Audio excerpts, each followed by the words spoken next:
I haven't felt this level of clarity in my life since probably, I don't even know. I don't even remember a time when I felt this clear and this sharp in my brain, at the same time as still getting overwhelmed and still feeling quite tired and needing a lot of sleep and recovery. Hello, my name's Amanda Foxton-Hill and this is Suddenly Autistic, my vlog where I'm sharing the journey of discovering that I'm autistic as somebody in their 40s. I'm now in my 50s, it's been 5 years and life has moved on. And I'm now in the phase of my life where I am able to actually prioritize wellness and reaching, I suppose, my full potential now, as opposed to recovering and integrating. So when I got my diagnosis, just a potted history, when I got my diagnosis, I was in a stage of life where it was quite stressful, lots going on. I had lots of unresolved trauma. I also had identity issues, which I didn't realize I did have because I didn't know I was autistic. I'd only just got an ADHD diagnosis and felt, okay, it doesn't quite explain everything. But there was a lot going on. I wasn't quite sure of why life was still feeling very difficult for me. And I was in a very stressful time of my life, mortgage, teenage, early adult kids, caring responsibilities, running a business, you name it. It was there. It was everything. Fast forward to 5 years' time, and I'm now in a much different position in my life. So I want you to keep that in mind if you're going to watch these videos about what I'm doing next, because the context of my bigger life picture of where I am in my life really matters as much as the process that I've been going on. So when I first got my diagnosis, I really had to take a good look at myself, take stock of my situation in life. And I realized back then when I got my diagnosis that my life I was living life above my capacity. I didn't actually know where my capacity lay, but I knew that what I was doing was making frequent burnouts, mental ill health, dysfunctional family dynamics happen, and I was contributing heavily to that and didn't want to. That was really goes against all my values of what I want my life to be. But very difficult to change when you're in the thick of things. So I did the best I could and made small steps, focusing first on trying to understand my new identity, then understanding the role that trauma and anxiety have played in that, where they come from, how much of that I can learn about and take control of. And then it came to the piece of trying to function in the world again, setting up a new life. So we moved house, downsized, a lot of life situations changed. And fast forward 5 years and I'm here as a semi-retired person in their early 50s. So I only work part-time now. We don't have mortgage responsibilities. The kids are off our hands financially, really, but still very much in our lives as family members. So kind of a sweet spot there where I have plenty of time to recover, consider, regroup and assess what is needed from me in my role of a mother, as opposed to the 24/7 non-stop that you get when you're parenting full time with children, teenagers, young adults in your home. So I'm in a different position. So I have a level of privilege now that a lot of people my age or even older or younger don't get to.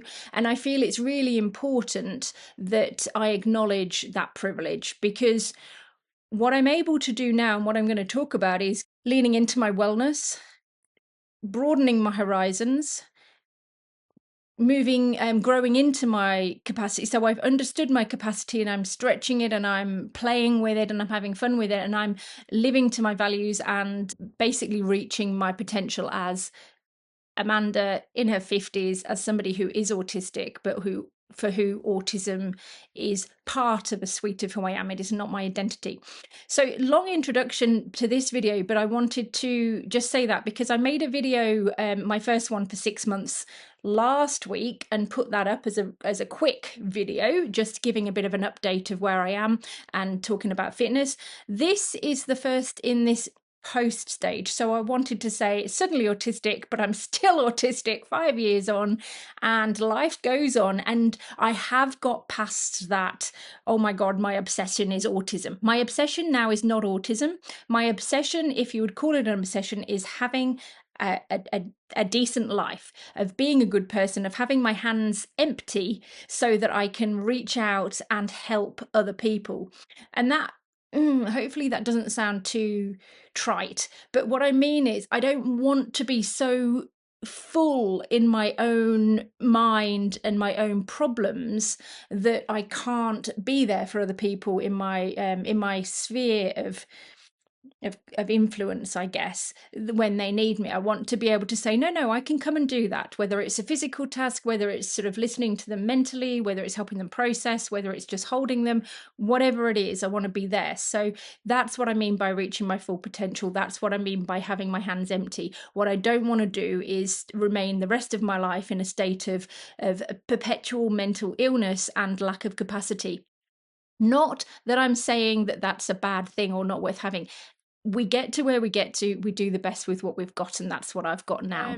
There is no, this isn't a do what I do and you'll be fine and you won't be fat. It's not about fatness as a problem in general. It's about how I felt, how I've been feeling in my body over the last year and a half, and how I now feel after having taken some steps to feel more like myself. So when I say I didn't like the way my body felt when I was carrying extra fat, I'm definitely talking about how that felt for me.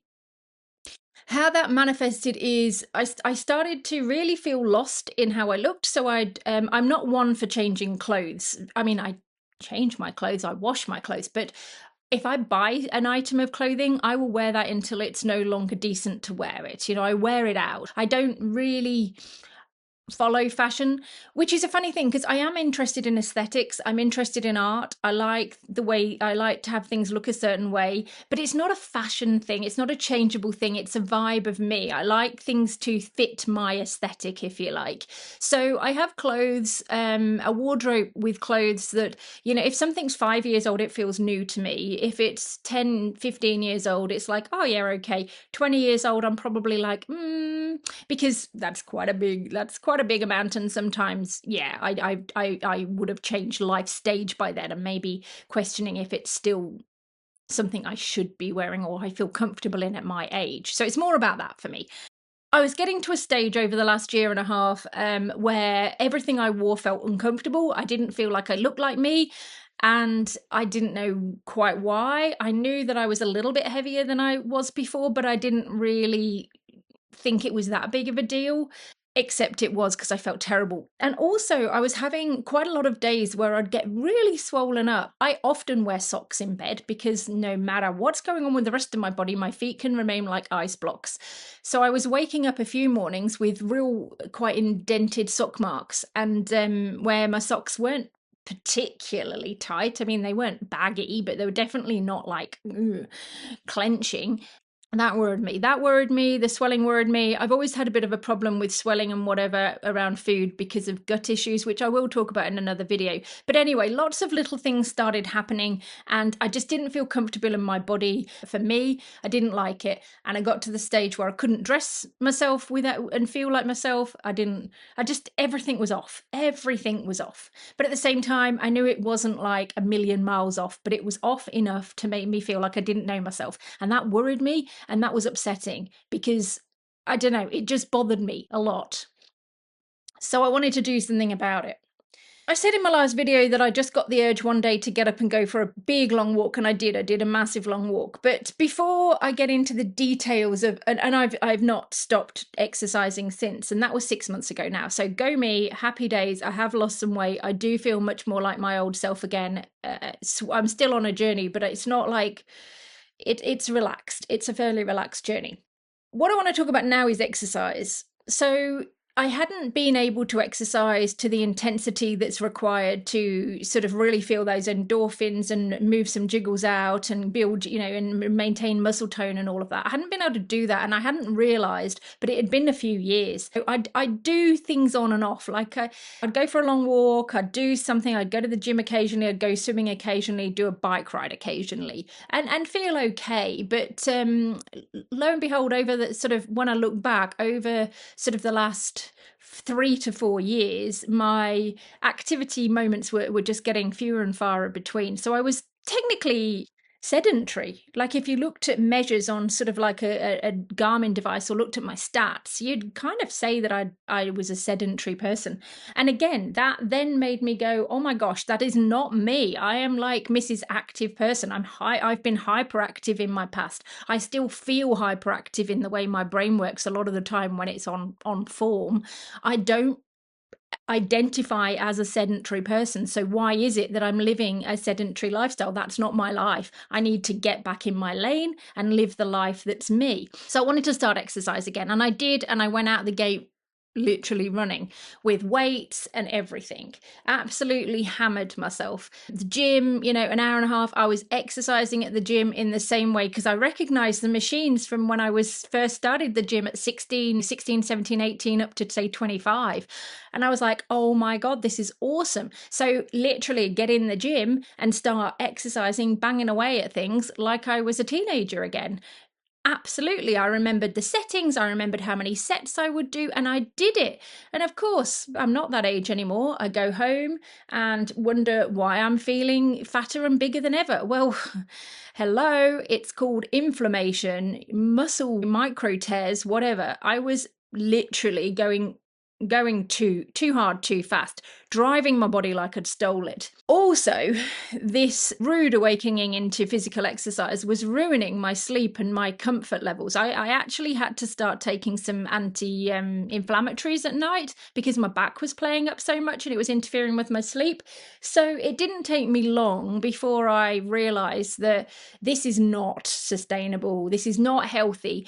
And I had to go back to the drawing board and think, what do I want to get out of this phase of my life? Yes, I don't want to have this feeling of wearing a fat suit. I don't want to have the stats of a sedentary person. And at the same time, I don't want to be having sports injuries, inflammation, pain, and not being able to sleep. That is equally unhealthy. So where is the middle? This scenario of going from this to that, high to low, whatever, low to high, is very much my autism and ADHD sort of journey. There's various things that come with being in a body and mind such as this, like proprioception difficulties, kinesthetic differences, and vestibular differences. So what are they? Well, proprioception is how your neurology sort of gets feedback from your skin, your ligaments, your muscles, your tendons. So basically how your body talks to each other.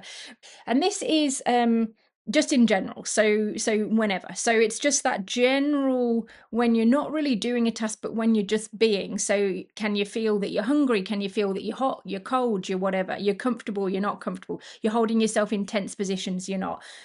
Proprioception difficulties are common to autism and very common to me. I have issues with my proprioception. Kinesthesia is our conscious awareness of the body's position when moving. So kinesthetic problems are also something that I have. I am clumsy, I can be uncoordinated, I can be awkward. And at the same time, I've got pretty good balance and can achieve quite coordinated moves and look quite together at times when it's learned. So I have to learn it. So my kinesthetic differences of being autistic make it a little bit dangerous, more dangerous, say, than the norm for me to embark upon an intense exercise regime, because there's a danger that I will fall over and hurt myself. Indeed, I have. The gym that I go to is lovely. I love the gym. It's great. At the same time, it is a little small in places, and the gap between some machines is quite tight, and I have found myself banging into them. And when I'm in the zone, I don't really notice, but then I'll come home and a couple of days later think, why have I got this big bruise here? It's that clumsiness. So want to do exercise, want to get on track, but my body doesn't really talk that well to itself at times of rest and whatever. My body doesn't coordinate that well. My kinesthetic isn't that good, and vestibular problems also occur. Vestibular is the balance system. Let me just say, what is it? Internal balance system, sensory processing, and I have issues with that. I have issues with my hearing. My hearing isn't perfect. I have a hearing loss that's quite irregular, I suppose. It's not a common type of hearing loss, and it's not linked to age. And like I said, vestibular is around balance. So while I do have relatively good balance when I'm concentrating, I can easily not concentrate or not put my attention to the task and then fall off. So trying to get fit, trying to exercise, I've already discovered that my natural tendency is to, like I said, drive my body like I stole it, go back to the patterns that I remember, re-engage 16 to 18-year-old me, which was literally slam it, go hard, go fast, go for a long time. And that isn't working for my 50-year-old body. I've got these things, these vulnerabilities that I've got to be aware of because I am autistic, and here we are. So what did I do? Well, I found a really good video that kind of said things better than I said. No point in reinventing the wheel. Polyvagal theory. So there's a theory, the theoretical side of this is a thing called polyvagal theory. There's a vlogger called Asperger's from the Inside who did a video called A Radically New Way to Understand Autistic Burnout. I felt the whole video, it's quite short, was quite interesting, and definitely I agree with that's how it, that made, what he said all through made sense. But what he particularly said, which is relevant to what I'm talking about now, was this bit on polyvagal theory, which is essentially learning to power up and power down. And that's the bit that that I recognised I needed to learn how to do. So I want to get fit. I've got fitness goals. I need to learn to power up and power down. I've got to understand I have these vulnerabilities. These aren't an excuse. These are information that I need to use so that I can power up and power down safely, so that I can exercise sustainably, and so that I can lose the weight that I want to lose without jeopardizing it by burnout, injuries, bad sleep, whatever. So that's what I learned to do. So go check out that video, have a look. It's quite interesting. Once I'd digested all of that theory and made a little bit of a plan of, okay, well, if I want to lose weight, how much weight do I want to lose? When am I going to know that I've reached my goal? If I want to get fit, what for? What is my goal in that way? How will I know that I'm on the right track? I've said again that I rely heavily on, what's right under a lot of clothes today, I rely heavily on this thing, which is a Garmin, but it doesn't have to be a Garmin. It can be a Fitbit, it can be a non-branded, whatever. I need data. So there's a couple of things that I've noticed which are essentially me personally, probably fueled by autism. Data is my friend. Data is not everybody's friend. So things like counting calories, knowing how many steps you're doing, knowing exactly what your body's up to every step of the way. This counts my stress levels, my body, a thing called body battery, sorry. For some people, that level of data might be a trigger for them. It might even push them further into a less mentally healthy mindset. For me, it doesn't. And I have realized through this journey, this sustained like 6 months so far, that data is my friend, that I need to be somewhat disciplined with it. And at the same time, I don't need to fall into the trap that the algorithm is my boss. Which again means, like, I got into a stage where with this, I'd set myself a step count for the day, and I'd done it, and I'd got this streak of hundred and something days, like whatever it was I'd done. Then I had to go on a work event. The work event, I got to the end of the day and I was told, you can't go out of this compound, this place you're in, because we just, you just have to stay here tonight. You can't go out for one reason or another. And I was like, oh my God, I've only done 4,000 steps today and I need to do 7,000 or else my streak's going to go. And I was panicked about that. But after a quick chat to one of my team about it, I realized it doesn't matter. I've gone well over the target that I've had. It doesn't matter anyway. It doesn't matter anyway. There's going to be days like that. You can't be a slave to it. But bottom line was, yeah, I broke my streak. The sky didn't fall down.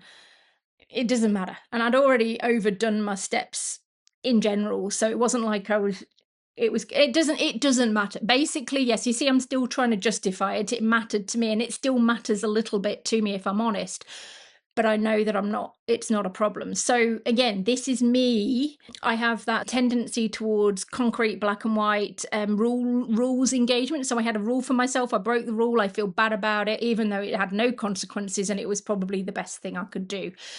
But yes, data for me is good. No, it helps me know where I am because of all the other things I've said before, the proprioception, the vestibular, the interoception, all of these things that come with autism mean that I can't access the information in real time from my body that perhaps in a normative way. I'm not saying that normal people can always do this perfectly.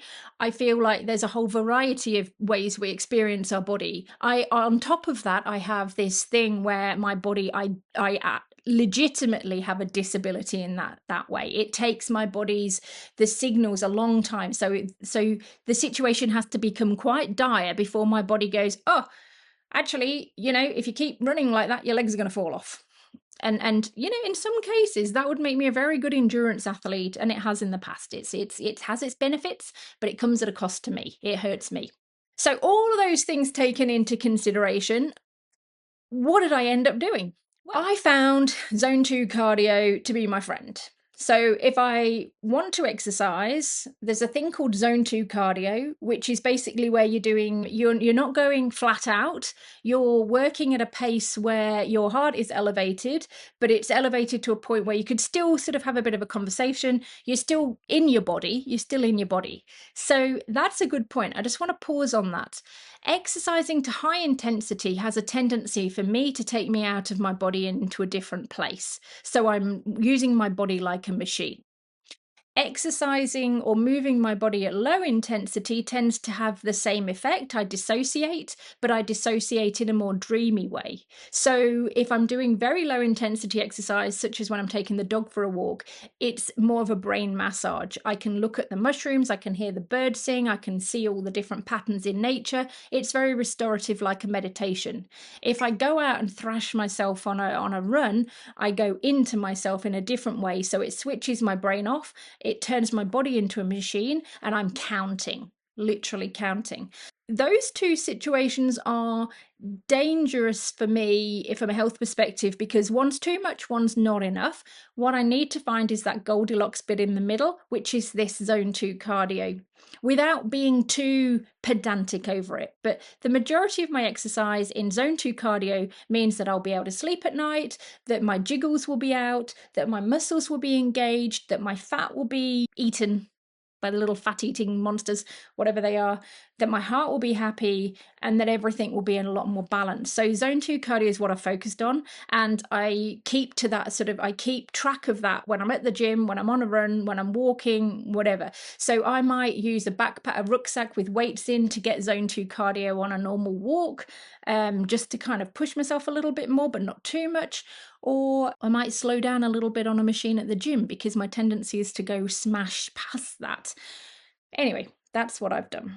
So I've talked about my vulnerabilities.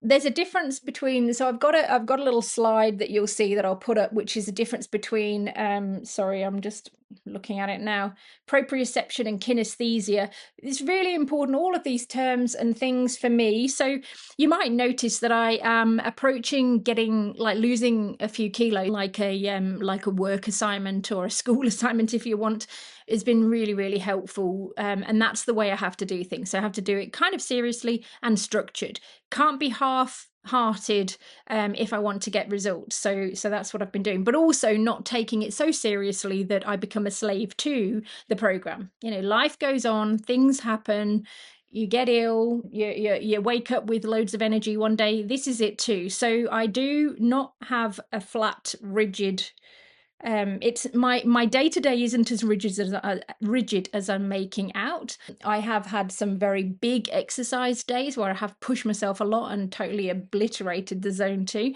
and I've had some days where it's been really small. I've had days where I've eaten above my target and days where I've eaten below, lots of time in the middle, but everything evens out. And that variability is fed by how my other things are going, like how I slept last night, how my body's feeling, and all of that. So that level of flexibility is really important, I feel. And I also feel for general fitness that not having a rigid every day is the same routine in this regard is also better, because bodies need that variety, I feel. So anyway, that's what I've been doing. And am I reaching my goals? Yes, very slowly. So the things that, which is good, very good. So what I've also been reading about is, if you want to lose fat and gain muscle, or at least maintain muscle, and muscle is very important. One of my goals is to maintain muscle, maintain strength, especially as I'm getting older, and especially because I'm very prone to falls. I do fall over. I have fallen over this year. And obviously, as I get older, one thing I don't want to have is osteoporosis breaks or whatever. So I want my muscles to be strong. I want to maintain that element of me as long as I can, because I know I'm vulnerable that way, regardless to anything else. I'm doing well. I'm feeling better, and I'm enjoying very much this phase of my autism journey, learning how to move safely and integrate a health element to it. What I'll do in the next video is talk about the food side of things, because that is very important, and there's lots of detail and triggers and things that come in the eating piece. Because of course, I'll just say quickly before I wrap up, one of my fears of starting exercise, and one of the reasons I sort of ended up cutting back a little bit of exercise, is because exercise was, back when I was very stressed, doing a lot of exercise was making me very hungry. When I was very hungry, I was eating more rubbish food. Eating more rubbish food was making me feel ashamed of myself. And so I took the logical step of thinking, well, I haven't really got time for all this exercise anyway. I'll just stop exercising, then I won't be as hungry, blah, blah, blah. Which wasn't the right thing. But that was the logic at the time. Now I'm in a healthier mindset, but it's not perfect. And that's what we'll talk about next. We'll talk about the food and go from there. But if you're watching this and thinking, oh, I'm not there yet, it's time and space. Give yourself time and space, but create. Yeah, it's about giving yourself the time and space, I'd say, and the grace to let that happen at the same time as having a plan. So I had gone into a bit of a detachment from my body and whatever, which enabled me to put on a bit of weight and become this sedentary person and live life outside of my values. That took a level of dissociation. But I think the main thing is recognizing when that changes. I started to recognize I was in it. And then I also started to recognize when my body was coming out of it. And as soon as my body said, right, you're ready, I acted.